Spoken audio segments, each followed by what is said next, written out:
Hi everyone, it's time for Good Week Israel, where we'll give you ILTV'S latest positive highlights.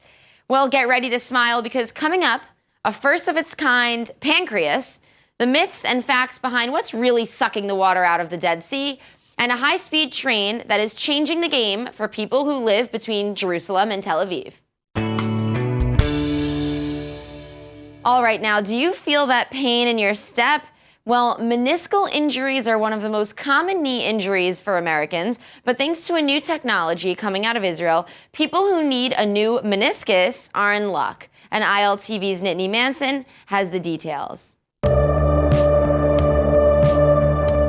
In a landmark surgery earlier this month, 2 Israelis became the first patients to have ever received artificial menisci in their knees. The meniscus is a crescent-shaped cartilage that sits in the wrist, knees, and select other joints. And whether from playing sports, walking wrong, or just day-to-day wear and tear, it's surprisingly not that hard to tear your meniscus. In fact, about 750,000 procedures are performed each year in the U.S. alone, replacing the cushy shock-absorbing tissue pad between the thigh and shin bone. Also, transplant tissue is a very scarce commodity in many countries, and studies show that many people who get natural transplants continue to experience pain, often eventually getting a full knee replacement anyways. Well, Israeli researchers in Netanya have been working with Active Implants, a company headquartered in Memphis, Tennessee, and together they've now made artificial menisci available commercially. The product has been in development since 2006, and the so-called new surface meniscus implant will be used first in Israel and then in Europe, with the goal of replacing the meniscus and avoiding pain or extensive physical therapy. Also, the implant is inserted into the knee through a small incision, so patients can usually go home soon after the operation is over. Then finally, Active Implant's CEO says it's very exciting to finally bring the device to the people of Israel where the implant was invented and developed, and the product is currently going through trials with the US FDA.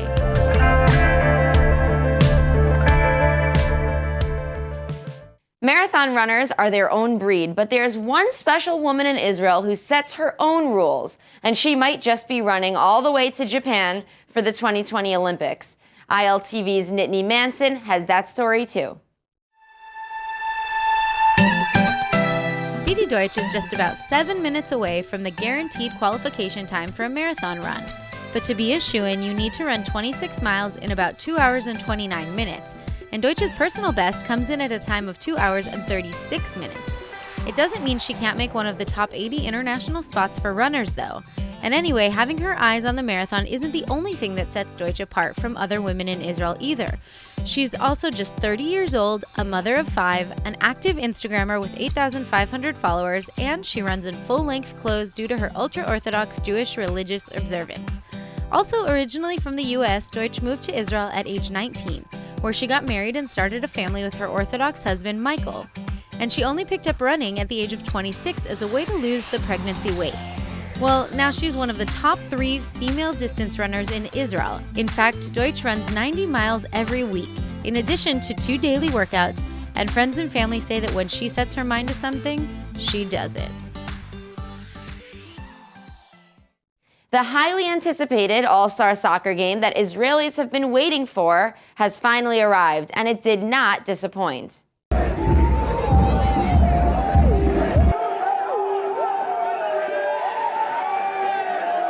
Israelis didn't have to take a 20-hour flight to see South American soccer superstars at play, as last night nearly 30,000 fans came out to pack the stands for the friendly match between the Argentinian and Uruguayan national teams. The teams are internationally revered and are also known to be rivals, but it wasn't just the prestige behind the game that had Israelis, Palestinians, a mass number of Latino immigrants, and ultra-Orthodox Jews all screaming outside of the tour buses. It was the star power of Lionel Messi, who represented Argentina, and Luis Suarez of Uruguay, especially as the players usually work together for the FC Barcelona team when they aren't representing their home countries. Well, Monday night, Suarez made an impressive free kick following a foul, and the ball flew across the field, gliding into the net after touching the top of the goalie's hands. He fell to the ground and fans lost it. Then Uruguay's Edinson Cavani and Argentina's Sergio Aguero also scored goals, so in the end, the friendly match ended with a friendly tie. But still, known as having some of the top players in the world, this may have been the highest profile game to ever have been held on Israeli soil, and to think that it almost didn't happen.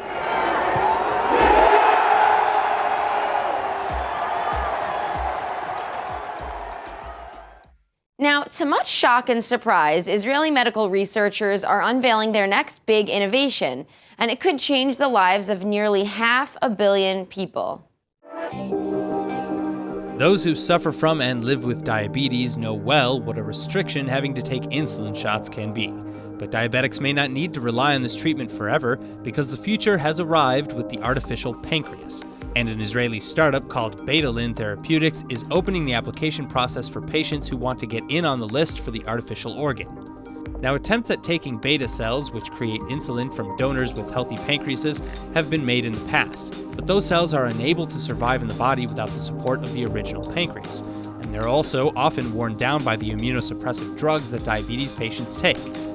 Well, with the artificial pancreas, the implanted cells have a better support system and can survive on their own, and the fake organ, which is implanted into the leg, is made up with lung tissue from a pig and insulin-secreting beta cells that either come from a donor or are created in the lab. Finally, the implant is expected to initially cost around $50,000, with the surgery taking just about an hour.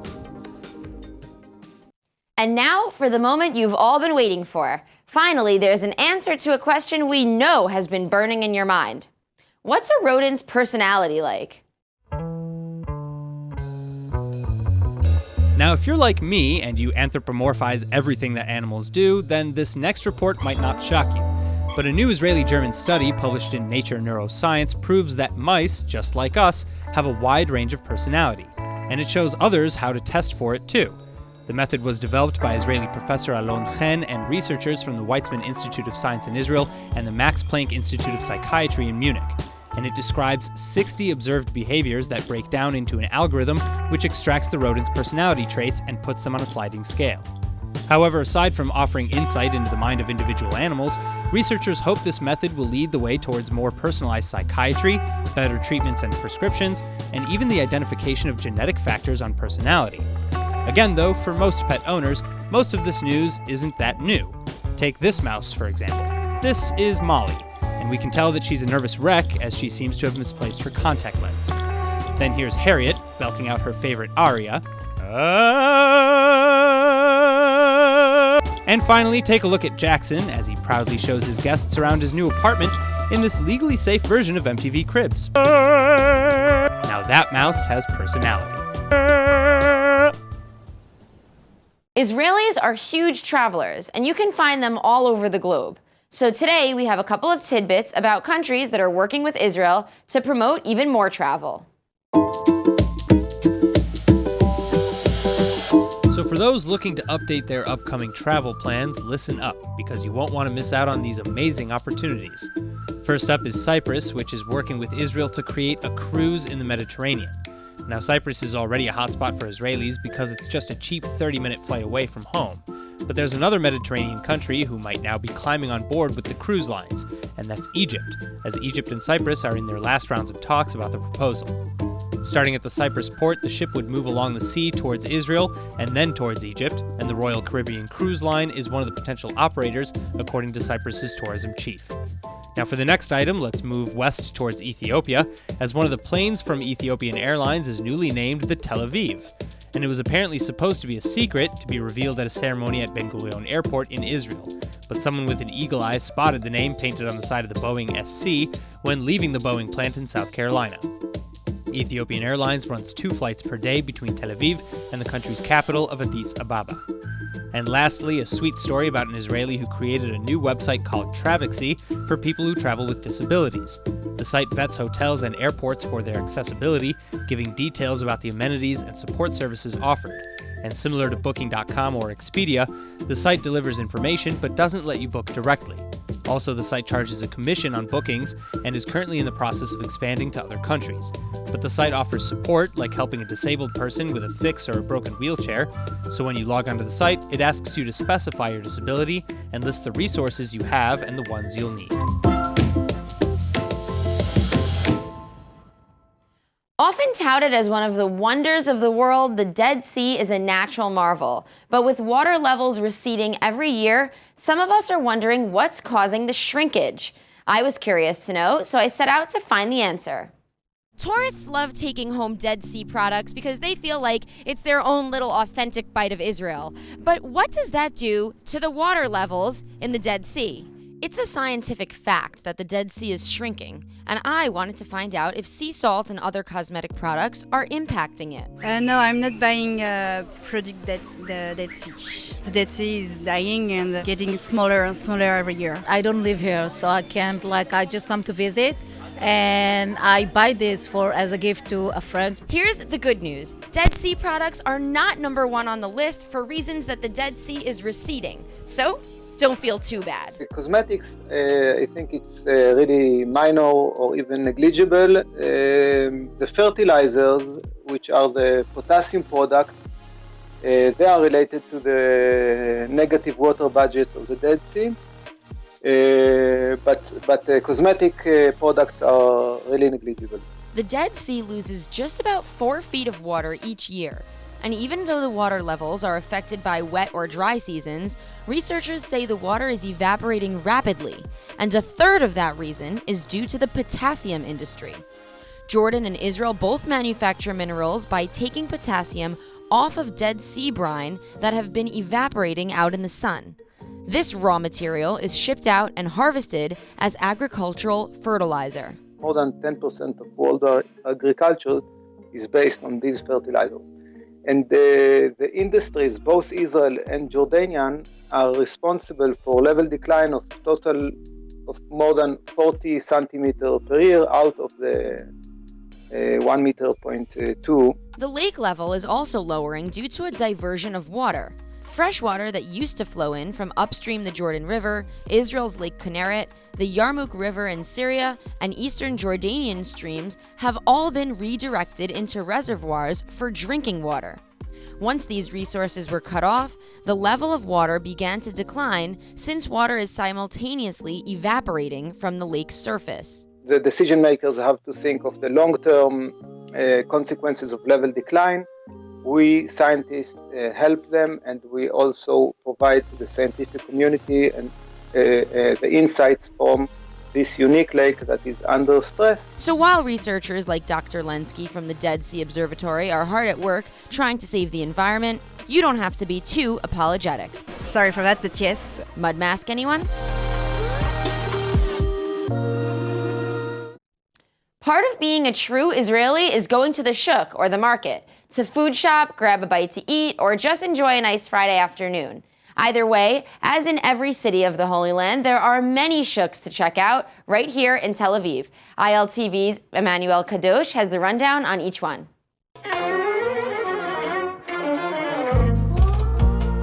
An open-air market, or as Israelis like to call it, the shuk, are filled with tons of vibrant, fresh Israeli produce, fresh fish, spices, arts and crafts, and trendy cafes.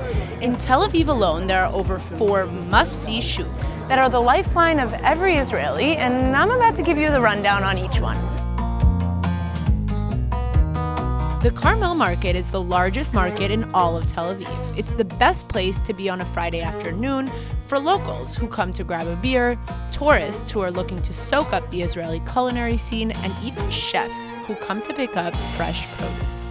You'll also pass by cheap clothing stalls, fast food spots, spice stands, and get a feel for the true essence of Israeli culture. The Necharat Benjamin Market is located in the heart of the city and is open twice a week, every Tuesday and every Friday. It's hands down the best place in the city to find unique handmade items like arts and crafts, jewelry, and everything in between. Over 200 artists set up shop every week to offer their creations to the public.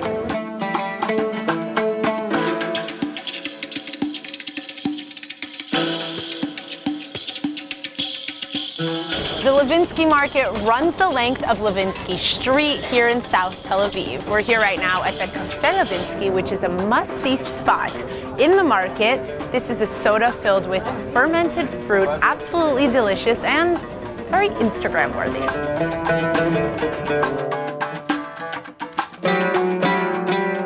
In this market, you can find a huge range of products, from dried fruit, nuts, spices, even soaps.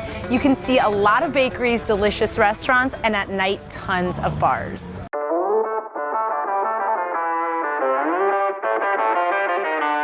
The most recent addition to the Tel Aviv market scene is the Sarona Market, the latest culinary center often regarded the Chelsea market of Israel.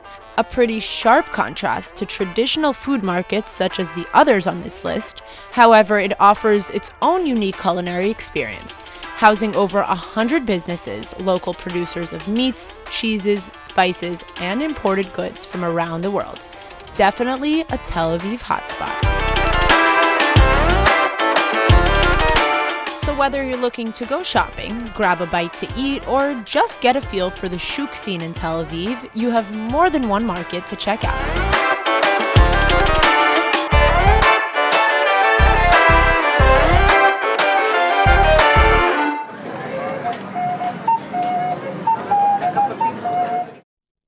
The global industry surrounding cannabis has exploded in recent years with roughly $13.4 billion in 2018, and it's expected to rise to $44 billion by 2024.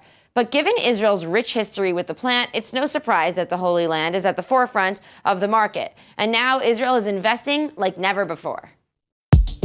It's been 55 years since Israeli organic chemist Professor Raphael Mechoulam first isolated the THC molecule, famous for the high that cannabis users describe.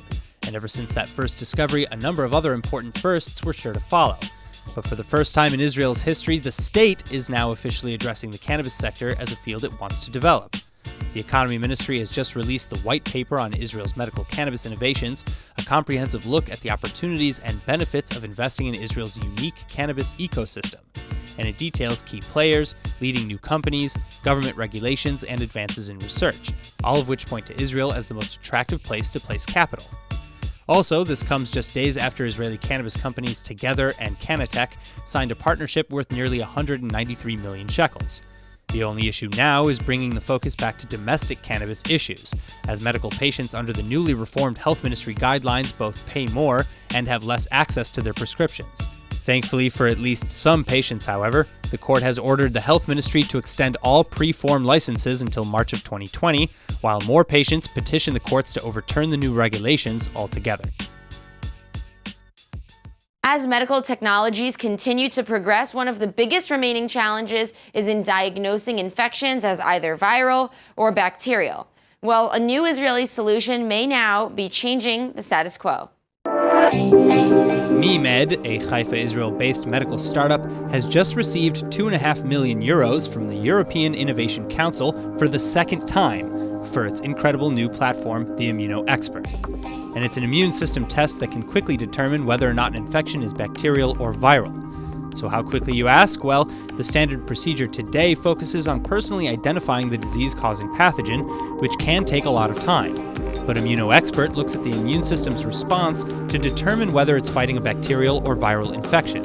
And the results have been amazing, not just because of the diagnostic speed, but because of accuracy too. In fact, after multiple double-blind studies, ImmunoExpert had a consistently high success rate, especially in children, 93% specificity rate, and a 98% negative predictive value, which translates to a reduction in erroneous diagnoses by over 50%. Well, so as of now, MeMed is cleared for clinical use in the EU, Switzerland, and Israel, with plans to expand. And the company will use the latest grant to continue to challenge and improve the ImmunoExpert system. For anyone who commutes to work in Israel or in general likes traveling around the state, listen up, because we have some really great news. Finally, Israel's public transportation is about to get a much-needed upgrade as the Israel Railways begins launching trial runs without passengers for the new fast train line between Tel Aviv and Jerusalem. The direct line boasts 28-minute travel times between Israel's two biggest cities, from Navon Station in Jerusalem to Hagana in South Tel Aviv. And after launching hopefully by the end of the year, it's expected to run every 30 minutes in each direction. But the line's launch has been delayed many times, over malfunctions, shutdowns, and more, leaving Israelis feeling fed up and stuck with the current overloaded system. In fact, the original launch date was in 2008, over a decade ago. But as of now, the train at least connects from Jerusalem to Ben Gurion Airport, and after finishing the connection to Tel Aviv's Hagana, authorities believe they'll be able to extend to other Tel Aviv stations and even Herzliya by sometime in 2020. Just be advised that if you're planning a trip in the near future, the trial runs may cause some schedule changes.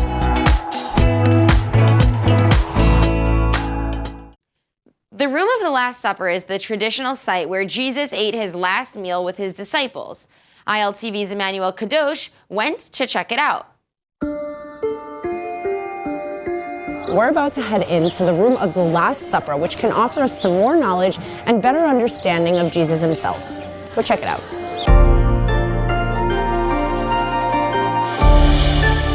We arrived to the room of the Last Supper. It doesn't date back to the time of Christ. This dates back to 800 years ago, to the time of the Crusades. However, this area was populated in the time of Christ, and it's probable that Christ has eaten the Last Supper in this place.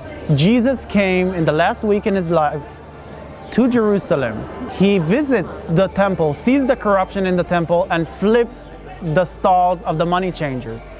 Shouts the verse of Isaiah, "This is the house of all nations, the house of God, and you turned it into a cave of thieves." After that, he comes to the room of the Last Supper. The Last Supper is actually a Jewish Seder. So we Jews until today celebrate this Seder, in which Christ himself as well celebrated what is known as the Last Supper as a Seder, eating matzah, and we drink 4 glasses of wine, which led to the verse, "The wine is my blood." And that's the kind of reflection of Judaism in this bit, in the part of the room at the Last Supper.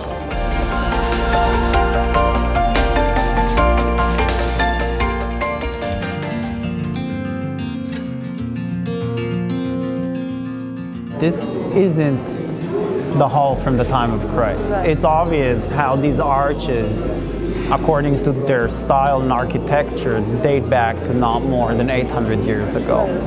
But there is a slight clue that might point out that this area was the place where Christ was eating the Last Supper, that Seder we spoke about, which is exactly behind you. This capital is an inscription of pelicans. Pelicans in Christian art refer to Christ giving to the believers, because the baby pelicans eat from their mommy's mouth, and it seems as if they're feeding off her flesh. Exactly like in the Last Supper, Christ said that the bread is my body and the wine is my blood.